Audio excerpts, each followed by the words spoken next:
Hi friends, welcome to our channel. ఈరోజు మన ఛానల్లో చేపల పులుసు టేస్టీగా ఎలా తయారు చేసుకోవాలో చూపిస్తాను. చూసారా, చూస్తేనే ఎలా నోరూరిపోతుందో. ఈజీగా తక్కువ ఇంగ్రీడియంట్స్తో ఎలా ప్రిపేర్ చేసుకోవాలో చూపిస్తాను. చాలామంది చేపల కూర చేస్తే నీచు వాసన వస్తుంది అని చెప్పేసి అంటారు. నీచు వాసన రాకుండా చేయాలంటే ఫస్ట్ చేప ముక్కల్ని శుభ్రంగా ఇలా కడిగి పెట్టుకోవాలి. ఒకసారి శుభ్రంగా కడగడం అయిపోయిన తర్వాత మళ్ళీ ఉప్పు పసుపు వేసి శుభ్రంగా కడుక్కోవాలి.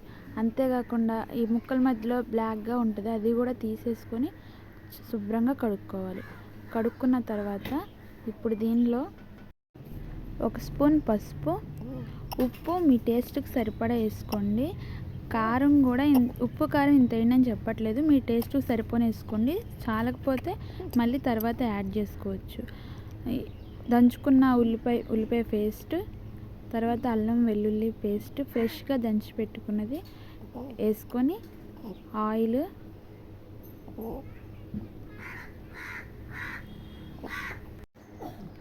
ఈ గరిటతో ఒకటేసి మళ్ళీ కొంచెం వేసాను. ఇప్పుడు వీటన్నిటిని బాగా కలుపుకోవాలి. పూర్తిగా కలుపుకున్న తర్వాత 2 పచ్చిమిర్చి నిలువుగా కోసుకొని అవి కూడా యాడ్ చేసుకొని బాగా కలుపుకోవాలి. కలిపి పక్కన పెట్టుకొని ఒక 5 మినిట్స్ అలాగే వదిలేయండి. తర్వాత ముందుగానే ఒక చిన్న నిమ్మకాయ సైజు చింతపండు నానబెట్టుకొని ఆ రసాన్ని తీసి దీంట్లో వేసుకోండి. పులుసు కూడా మీకు ఎంత కావాలో దానికి సరిపడా వేసుకోండి. వేసుకున్న తర్వాత ఇప్పుడు ఈ స్టేజ్లో ఉప్పు కారం పులుపు అన్నీ సరిపోయా లేదనేది చూసుకోండి. చాలకపోతే మళ్ళీ ఇంకొంచెం యాడ్ చేసుకోండి. నెక్స్ట్ పొయ్యి మీద చేస్తున్నాను కాబట్టి పొయ్యి వెలిగిస్తున్నానండి. నార్మల్గానే కట్టెల పొయ్యి మీద చేసే వంటలు చాలా టేస్టీగా ఉంటాయి కదండి. ఫిష్ కర్రీ కూడా ఇప్పుడు ఈ కట్టెల పొయ్యి మీద చేసి ఇంకొంచెం ఎక్స్ట్రా టేస్టీగా మనం చేద్దాం. పొయ్యి వెలిగించి పొయ్యి మీద పెట్టేశాను. చూడండి, ఇంకా ఉడకడం అయితే స్టార్ట్ అవుతుంది. మూత పెట్టేసి ఒక 2 మినిట్స్ తర్వాత మూత తీసి చూస్తే ఉడకడం స్టార్ట్ అయింది. మూత పెట్టేసి ఒక 5 మినిట్స్ ఉడికించుకున్న తర్వాత మళ్ళీ ఒకసారి మూత తీసి చూస్తే ఎలా ఉందో చూద్దాం. చూసారా, చక్కగా తెరులుతుంది.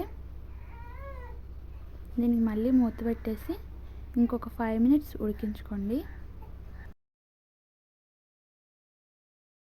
చక్కగా ఉడుకుతుంది కదా.